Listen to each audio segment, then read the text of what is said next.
Psaume 51.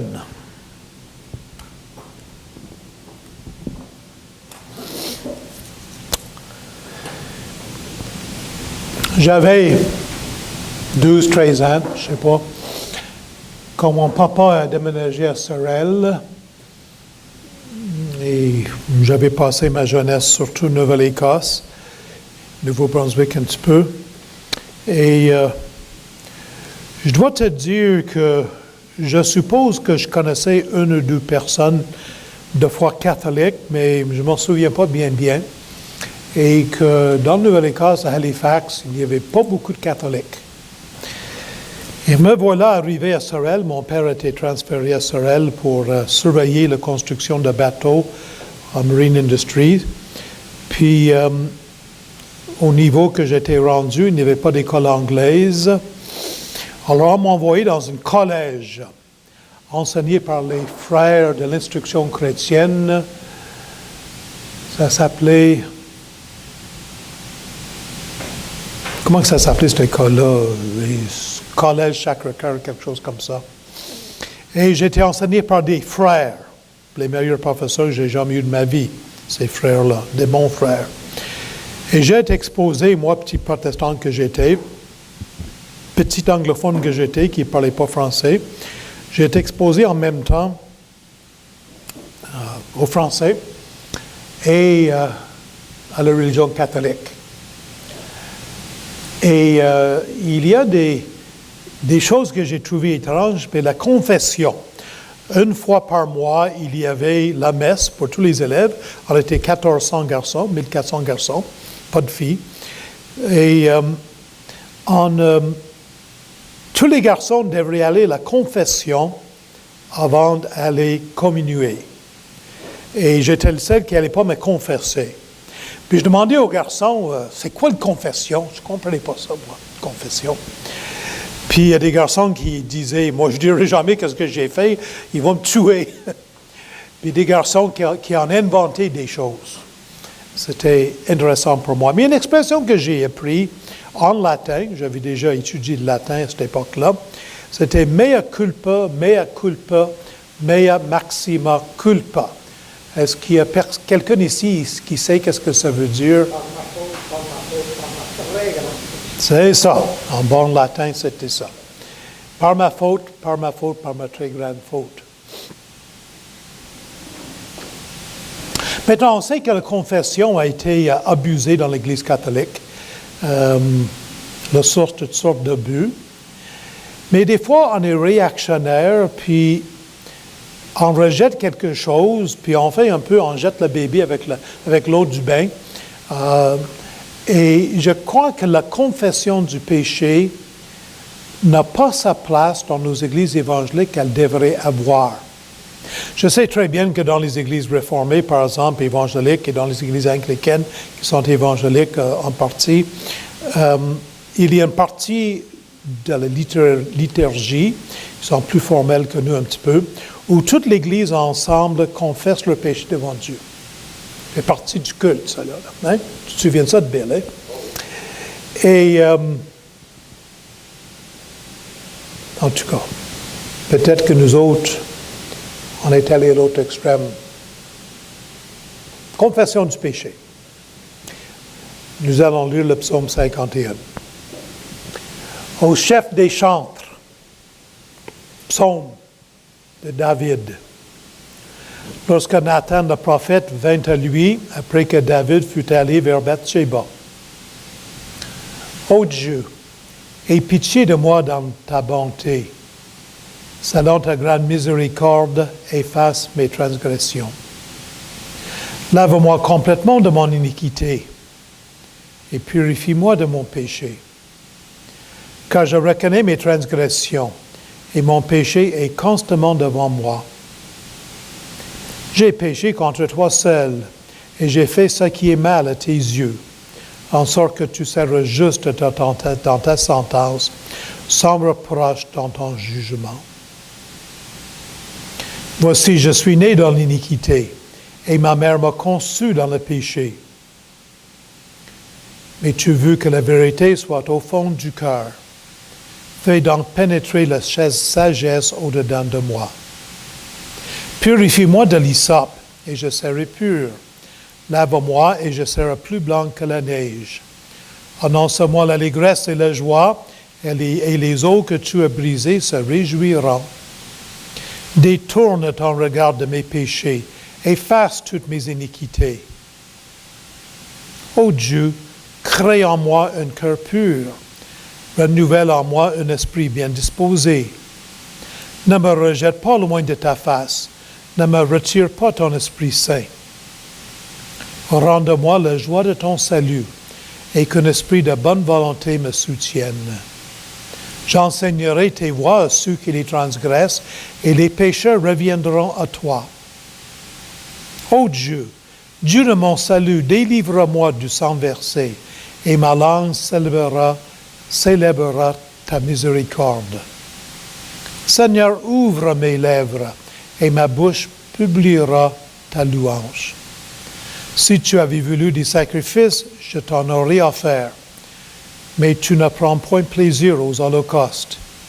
Les sacrifices qui sont agréables à Dieu, c'est un esprit pur, un esprit brisé.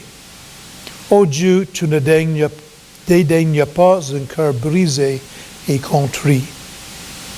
Répands par ta grâce tes bienfaits sur Sion, bâtez les murs de Jérusalem. Alors tu agréeras des sacrifices de justice, des holocaustes et des victimes tout entières. Alors on offrira des taureaux sur ton autel. Nous prions, Seigneur, nous tournons vers toi. Nous avons lu ta parole et maintenant, on demande, Seigneur, que tu sois avec nous, que tu nous aides à la comprendre. Touche nos cœurs, parle-nous, touche notre volonté, change nos habitudes, change nos vies ce matin. On demande au nom de Jésus. Amen.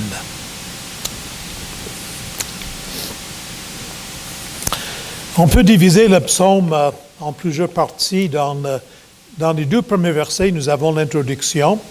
Je pense qu'il y a deux psaumes où le titre occupe deux versets. Et voici un des psaumes où le titre prend deux versets. Après ça, versets 3 à 4, David s'approche de Dieu. Puis dans le verset 5-8, il fait la confession de son péché. Et dans le verset 9 et 11, il demande d'être purifié. Dans les versets 2 à 14, il a un désir d'un renouveau intérieur. Dans le verset 15 et 19, il y a une promesse d'enseigner les autres. Dans les versets 20 et 21, une prière pour son peuple, puis la conclusion. Mais ce matin, là, nous allons pas tout voir ça, parce que on va aller manger à midi, pas à 1h, et je vais me faire chicaner par René et par Eric. Et donc, nous allons prendre juste 4 points.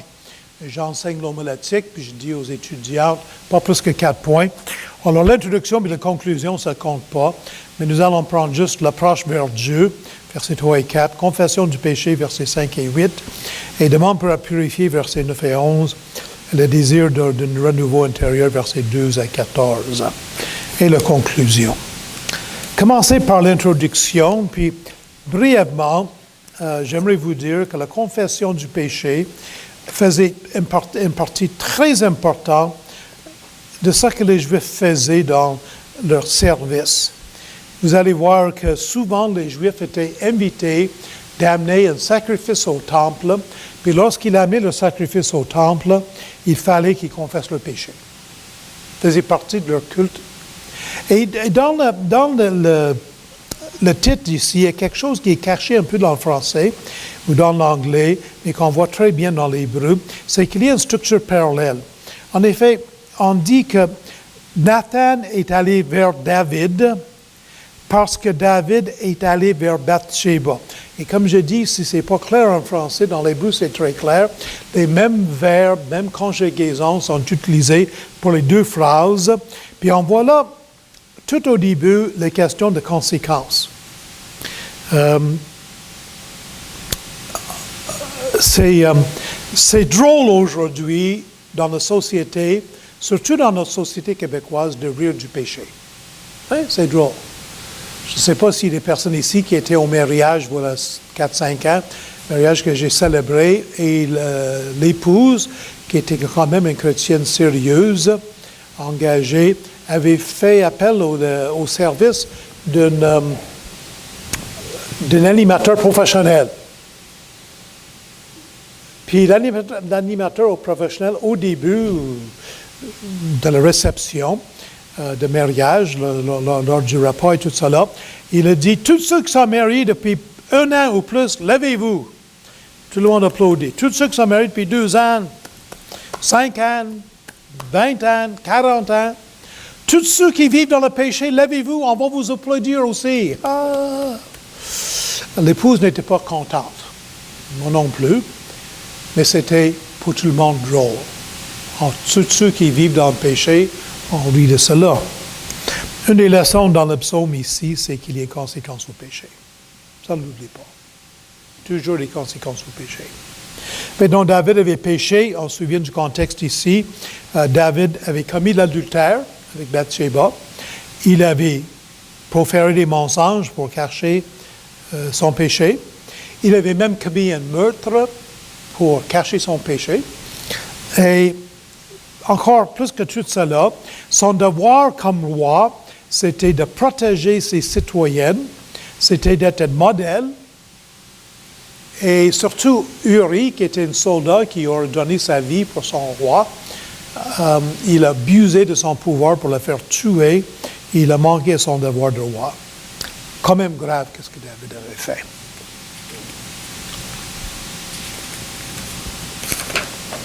Regardons maintenant l'approche de David vers Dieu dans les versets 3 et 4.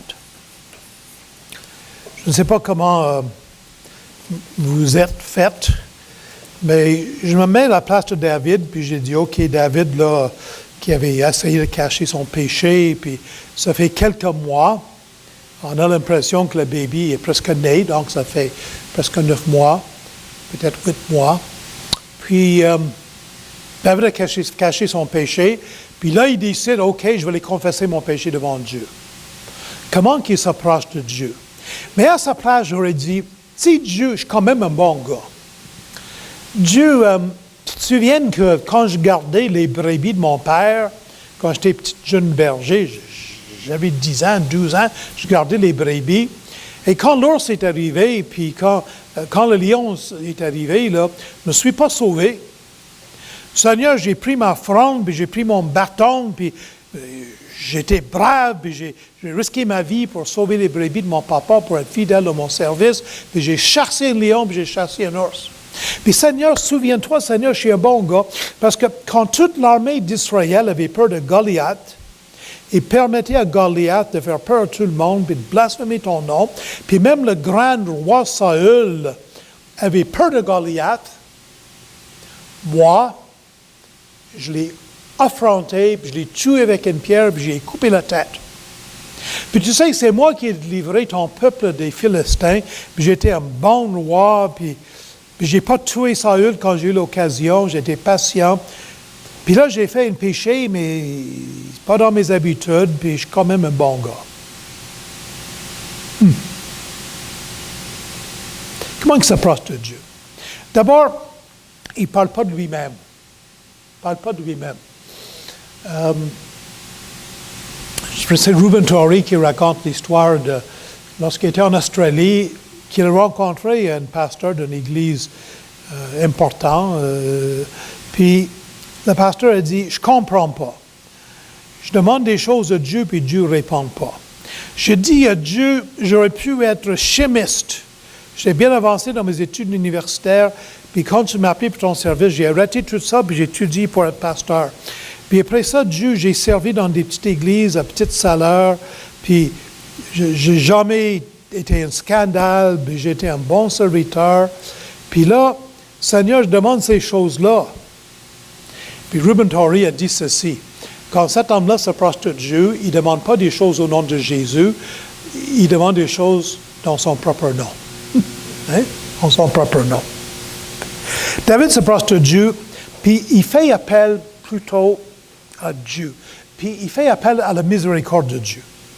On voit ça au verset verset 3. Ô Dieu, aie pitié de moi dans ta bonté, selon ta grande miséricorde, efface mes transgressions. Dans l'hébreu ici, les mots sont un peu différents. 50, qui a fait la traduction ici, joue un peu avec les mots. Le premier mot qui traduit pitié, c'est vraiment le mot miséricorde. Puis il dit, Dieu, tu es un Dieu de miséricorde. Il a fait appel à le caractère de Dieu, à ce que Dieu est. Puis Dieu est un Dieu de miséricorde. Puis deuxièmement, il fait appel à l'amour de Dieu. C'est traduit malheureusement dans la deuxième ligne du verset 3, miséricorde en français, mais c'est le mot amour, c'est le mot hébreu, chesed, qui parle d'un amour basé sur ses alliances, un amour fidèle, un amour qui ne change pas. Puis il fait appel, puis il dit, Dieu, tu es un Dieu d'amour. Tu es un Dieu d'amour constant, parce que tu as fait alliance avec moi. Puis après ça, il fait appel à sa compassion. Et Dieu est un Dieu de compassion. Compassion veut dire souffrir avec, en latin, cum passio, souffrir avec. Puis Dieu nous regarde, puis il voit nos souffrances, puis il ressent un peu qu'est-ce qu'on me ressent. Le Nouveau Testament nous dit que lorsque Jésus a vu la foule dans leur difficulté, il était ému de compassion. Hein? Puis Dieu est comme ça avec nous. Alors, chers amis, quand on s'approche de Dieu, c'est pas pour dire de Dieu, pour confesser, dis-je, quand on s'approche de Dieu, c'est pas dans notre nom, pas parce qu'on est des bonnes personnes, on s'approche de Dieu à cause qu'il est un Dieu de miséricorde, un Dieu d'amour, puis un Dieu de compassion. Puis moi, je suis content que Dieu est comme ça. Hein? Je pense que c'est utile aussi de voir comment David voit son péché. Il utilise plusieurs mots ici. Puis vous allez remarquer que souvent dans le psaume 51, il y a des jeux de 3 mots. Hein? Et c'est une structure parallèle de 3 mots très souvent. D'abord, au verset 3 et 5, il dit que mon péché est une transgression. La fin du verset 3, efface mes transgressions.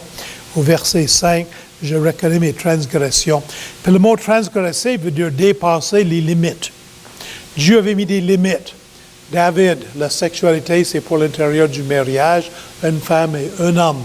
Puis David avait l'habitude de transgresser plusieurs femmes, l'adultère avec Bathsheba. Il a transgressé, il est allé plus loin, il a dépassé les limites. Dernièrement, je m'en allais à Nouveau-Brunswick, j'étais rendu quelque part entre Montmagny et Rivière-du-Loup. Notre route est longue, je suis toujours pressé pour arriver auprès de mon épouse, puis pressé de finir la route. Puis là, je roulais à une vitesse raisonnable, et il y a un gars qui m'a dépassé, qui allait assez vite. Plus jeune, j'avais l'habitude, quand quelqu'un me dépassait puis allait vite, je le suivais à peu près un demi-kilomètre en arrière. Je me dis, lui, il va flasher les policiers, là, puis moi, je vais être correct, moi. Tu sais. Mais là, j'ai dit non, non, je vais quand même essayer de rouler à une vitesse raisonnable. D'abord, le gaz est rendu 1,50 $, le litre. Puis deuxièmement, mais c'est pas correct d'aller trop vite. Puis, pas longtemps après, moins de 5 minutes après, je vois, on tourne un peu, on descend une côte, pas un, mais 2 policiers qui attendaient avec le radar. Puis, il y avait un gars qui suivait l'autre gars. Ils les ont collés les deux. Hein? Pourquoi? Parce qu'ils avaient transgressé, ils avaient dépassé les limites. Alors, je sais qu'il n'y a personne ici qui dépasse les limites de vitesse, ça, je le sais, là. Mais ça peut arriver qu'il y en ait qui... Ailleurs, il y a certainement des personnes qui le font. Je trouve que les policiers sont très actifs depuis quelques jours. Je les vois souvent. Alors, pour David, il voit son péché et dit, j'ai dépassé les limites. J'ai transgressé. Il utilise un autre mot, verset 4, lave-moi complètement de mon iniquité. David, il regarde son péché et puis il appelle ça iniquité. Puis le mot iniquité, quand il utilise aussi au verset 7, voici, je suis né dans l'iniquité. Le mot iniquité parle de perversion. Qu'est-ce que David a fait? C'est une perversion. Couché avec une femme, marié avec un autre homme, tué le mari de cette femme-là, qui est une amie fidèle à David, c'est une perversion. Puis troisièmement, au verset 4, il parle de péché. Purifie-moi de mon péché, dit-il. Mon péché. Péché veut dire manquer le but. Dieu a créé la sexualité pour une raison. Dieu a créé des hommes dans son image, les femmes en son image. Puis quand on pêche, on manque le but pour lequel Dieu nous a créés. En passant, le psaume 51 n'est pas le seul psaume de confession du péché dans ces circonstances-là. David a aussi écrit le psaume 32, puis ces trois mêmes mots, ces mots parallèles, ces groupes de trois mots, se retrouvent aussi dans le psaume 32. On rit du péché aujourd'hui, mais n'oublions pas que le péché, c'est une transgression, c'est l'iniquité, c'est de manquer le but. Mais regardons maintenant la confession du péché de David. Puis, il faut se le dire, hein? Ici, nous avons un modèle. Voici comment on confesse nos péchés. D'abord, David admet que c'est son péché au verset 5. Il dit, « Car je reconnais mes transgressions et mon péché est constamment devant moi. » On vit dans une société où on blâme les autres. La psychologie moderne a des éléments de vrai, mais une des choses qui caractérise la psychologie moderne, c'est que c'est toujours la faute de sa mère ou de sa grand-mère ou de son père, puis j'ai été élevé comme ça, puis c'est la faute de la société, puis c'est jamais la faute de personne. Puis le résultat, c'est que dans nos écoles, mais on a qu'est-ce qu'on a. Puis dans nos familles, on a qu'est-ce qu'on a. David aurait pu faire qu'est-ce qu'on fait souvent. Il aurait pu dire, écoute Dieu, c'est toi qui m'as créé avec des impulsions sexuelles. Puis là, Bathsheba a fait exprès, c'est sa faute. Tu sais, les femmes, ceux qui sont très âgés ici vont se souvenir de Raël Coyette, Société Coyette, merci. Crédit social. Te souviens-tu que cet gars-là, qui est presque devenu premier ministre, a dit à un moment donné, s'il n'y avait pas de mini-jupe, il n'y aurait pas de viol. Il a dit ça, lui. Voilà, on blâme tous les autres. C'est pas nouveau, ça. Hein? Quand Adam a péché, et Dieu l'a confronté, qu'est-ce qu'Adam a dit? La femme que tu m'as donnée, hein? D'abord, c'est la faute de ma femme, puis deuxièmement, c'est ta faute, Dieu, parce que c'est toi qui l'as faite. Hein? Puis voilà, on est fait comme ça, blâmer les autres. Toujours les fautes des autres. Puis il avait fait pareil. Le serpent. David ici, il assume ses responsabilités. Il dit, c'est mon péché à moi. Deuxième chose, il admet que son péché est devant tout contre Dieu, verset 6. J'ai péché contre toi seul et j'ai fait mal à tes yeux.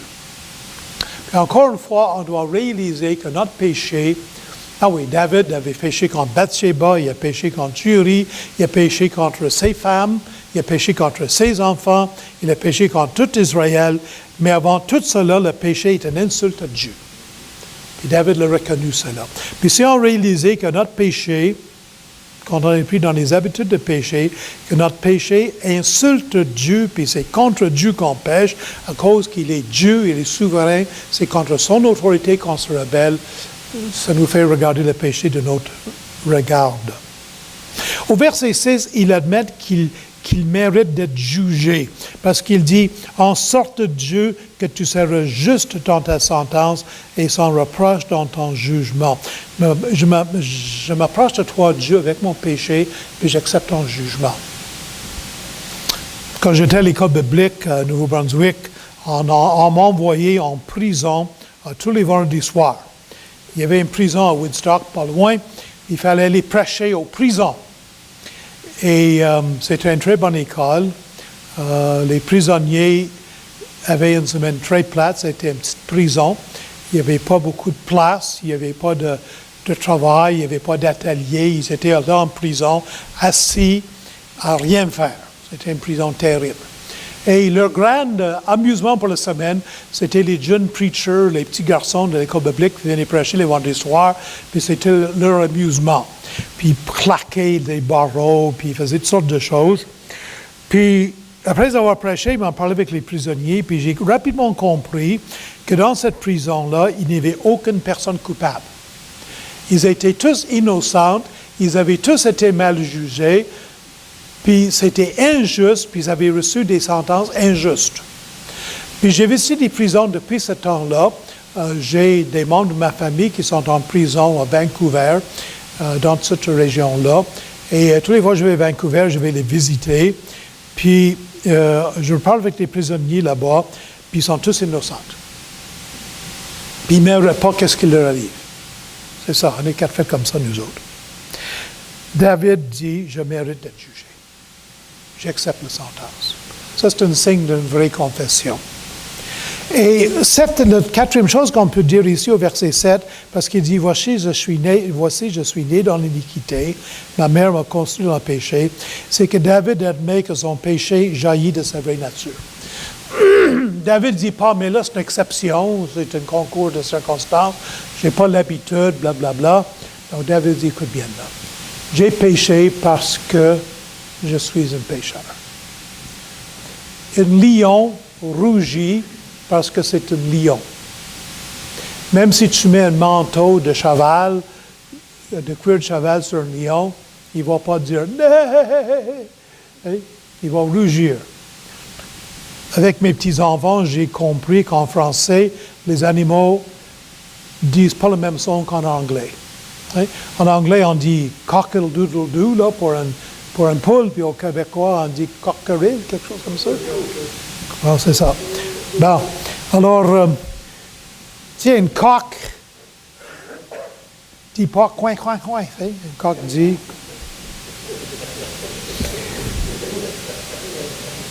Ouais. David dit, j'ai péché parce que je suis un pécheur, je suis né dans le péché. En passant, certaines personnes vont dire que le verset ici dit que la sexualité est un péché. C'est pas ça que ça dit. Quand ça dit, je suis né dans l'iniquité, ma mère m'a conçu dans le péché, David est en train de dire qu'au moment où l'ovule de sa mère s'est joint au sperme de son père, puis la vie a commencé, parce que la vie commence avec la conception, à ce moment-là, lorsqu'il n'y avait qu'une seule cellule, David avait déjà nature pécheresse. C'est ça qu'il est en train de dire.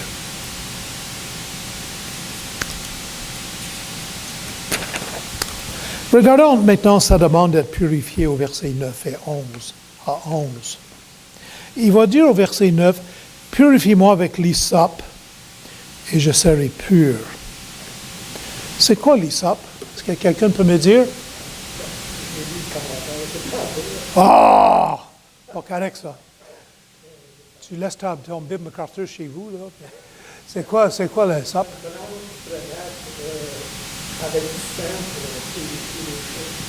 C'est ça. L'hysope, c'est une branche.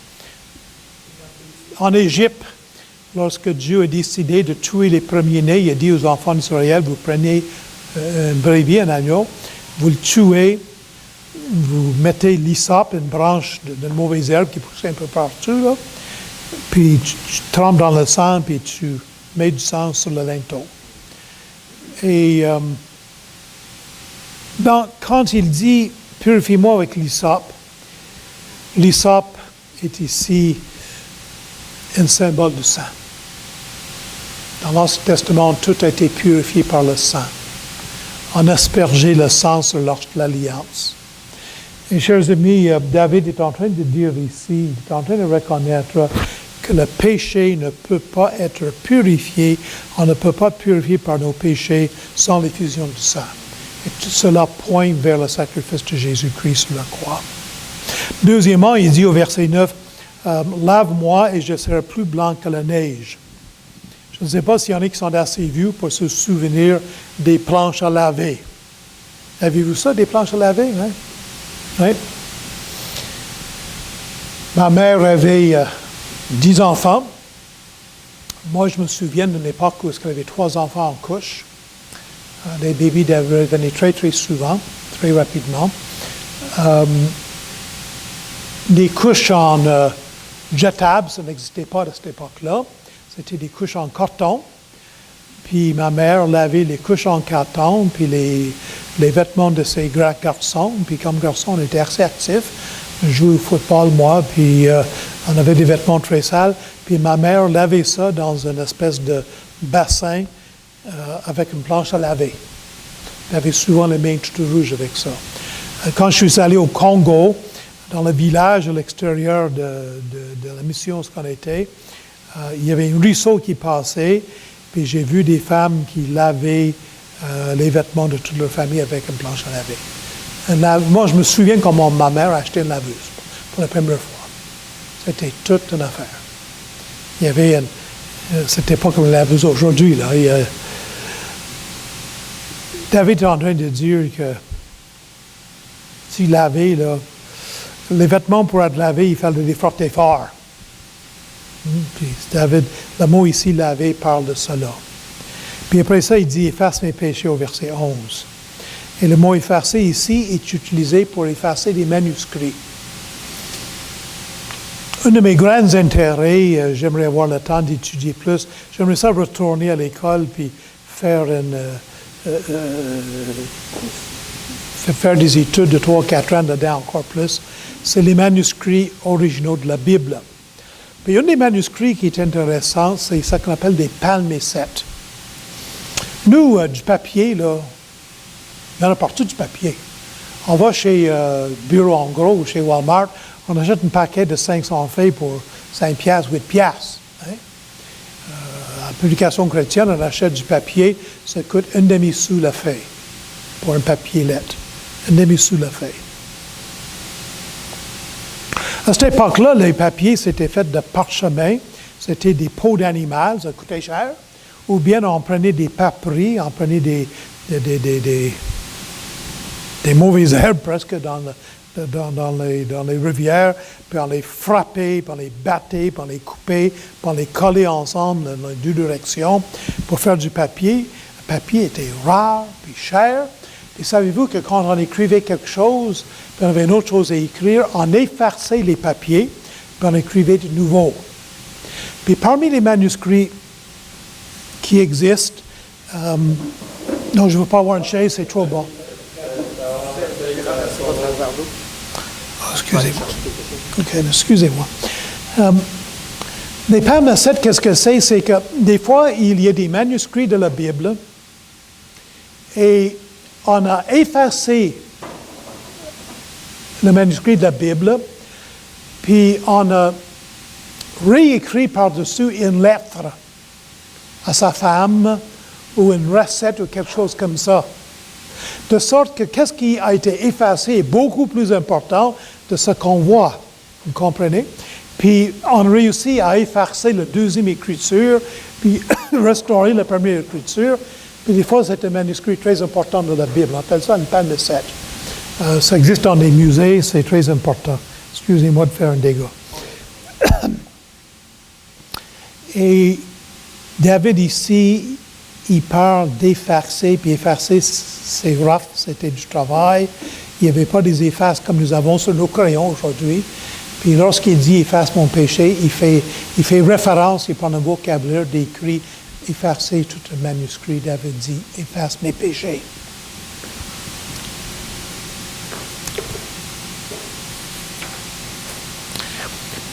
Maintenant, tournons à cette question de désir d'un renouveau intérieur. Parce qu'en effet, David avait deux besoins, puis nous avons tous deux besoins devant le péché. Nous avons besoin de recevoir le pardon, ce que nous avons vu en des versets 3 et 11, mais on a aussi besoin de recevoir un renouvellement intérieur, parce que le péché détruit et salit l'intérieur. Et puis on a encore cette structure de 3 éléments en parallèle. Il va dire au verset 12, « Ô Dieu, crée en moi un cœur pur. » Crée en moi un cœur pur. Puis au verset 13, il va dire, « Ne me rejette pas loin de ta face. » C'est dans le jardin d'Éden, la minute qu'Adam et Ève ont péché, la communion avec Dieu a été coupée. Puis Dieu a mis des anges gardiennes, des chérubins, pour garder le jardin d'Éden, puis il les a chassés devant sa face. Puis David se souvenait de cela, puis devant son péché si grave, il dit, Dieu ne me rejette pas de ta face. Puis au verset 14, il va dire, rends-moi la joie de mon salut, de ton salut, et qu'un esprit de bonne volonté me soutienne. Et il ne prie pas, rends-moi mon salut, parce que déjà dans l'Ancien Testament, il savait qu'il ne perdait pas son salut à cause du péché, mais il pouvait perdre la joie de son salut à cause du péché. Puis il a besoin de renouveler l'intérieur, il a besoin d'un cœur pur, encore une fois, il a besoin de revoir la face de Dieu, il a besoin de voir sa joie de salut restaurée. Et dans tout cela, nous voyons comment le péché nous salit et on voit comment le péché nous empêche d'être en communion avec Dieu comme il faut, puis comment le péché ruine notre joie. Puis David demande que tout cela soit renouvelé. Conclusion. Je ne sais pas si on va conclure parce qu'on a fini les clichés ou si on va conclure parce que je suis plus capable de parler avec mon dos. Mais dans 1er Jean, l'apôtre Jean, fort âgé, quand Jean a écrit l'épître de 1er Jean, il était encore plus vieux que Bill. Il avait peut-être 95 ans. C'était le dernier apôtre qui était vivant. Ça a été écrit presque l'année 100, 70 ans après la mort de Jésus. Puis, ce vieux apôtre, il va écrire ceci, « Si nous confessons nos péchés, il est fidèle et juste pour nous les pardonner et pour nous purifier de toute iniquité. » La confession du péché, c'est important. Il va dire, si nous disons que nous n'avons pas péché, nous le faisons menteur et sa parole n'est point en nous. Mes petits-enfants, je vous écris ces choses afin que vous ne péchiez point. Et si quelqu'un a péché, nous avons un avocat auprès du Père, Jésus-Christ le juste. Il est lui-même une victime expiatoire pour nos péchés, non seulement pour les nôtres, mais aussi pour ceux du monde entier. Alors, Jean va dire, écoute, on va pécher, vivre sur la terre en chrétienne, malheureusement, on va continuer à pécher à l'occasion. Puis Jean dit qu'il y a une solution pour cela, puis la solution, c'est la confession du péché. Pensons à notre Père. Les disciples tournent vers Jésus, puis disent à Jésus, « Enseigne-nous à prier. » Et dans le Notre Père, nous avons l'exemple de la façon qu'on doit prier. C'est un modèle. Et dans le modèle de prière, Jésus leur dit, priez comme ceci, Notre Père qui est aux cieux, que ton nom soit sanctifié. Puis après ça, il va dire, pardonnez-nous nos offenses, comme nous aussi nous pardonnons à ceux qui nous ont offensés. Ce qui veut dire que quand on s'approche de Dieu pour prier, la confession de nos péchés doit faire partie intégrale toujours de nos prières.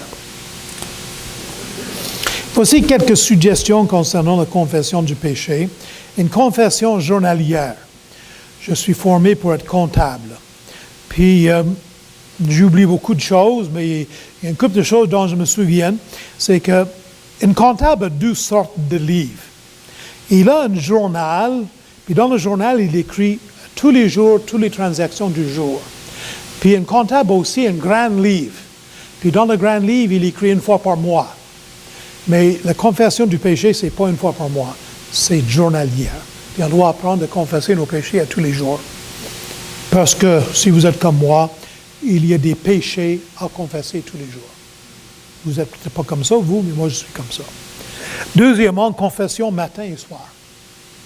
Matin et soir. On n'a pas le temps, mais dans le livre de Daniel, chapitre 9, il y a une prière extraordinaire. Puis on voit que c'était dans les habitudes de Daniel de prier 3 fois par jour, et la confession du péché faisait partie de cela. Confession aussitôt que nous péchons. Quand je me chicane avec ma femme, 1 fois par 10 ans à peu près, là, 4 fois depuis qu'on est mariés, là, peut-être 5 fois. Pardon? Ouais.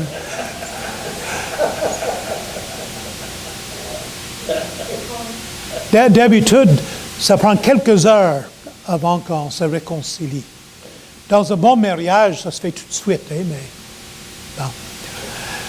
Quand je pêche, j'ai quelque chose à l'intérieur de moi qui dit, il ne faut pas confesser tout de suite, là. Il faut attendre une couple d'heures, puis après ça, on va le confesser, là. Vous comprenez, là? C'est bien trop gênant de confesser tout de suite ça à Dieu. Vous n'êtes pas comme ça, mais moi, je suis comme ça. Confession aussitôt que nous péchons. L'Église catholique a la doctrine que si on fait un péché mortel, puis on n'a pas encore confessé, puis on meurt, on va directement chez le diable, aux peines éternelles. Hein? Péché moral, si... oui, c'est ça, un péché moral? Non, véniel, c'est un petit péché qui est pas grave. Péché mortel, excuse, OK.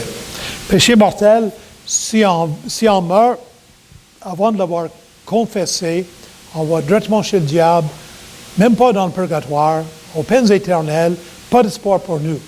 Alors, dans l'Église catholique, il y a une très bonne motivation pour rapidement confesser notre péché. Hein? Très rapidement.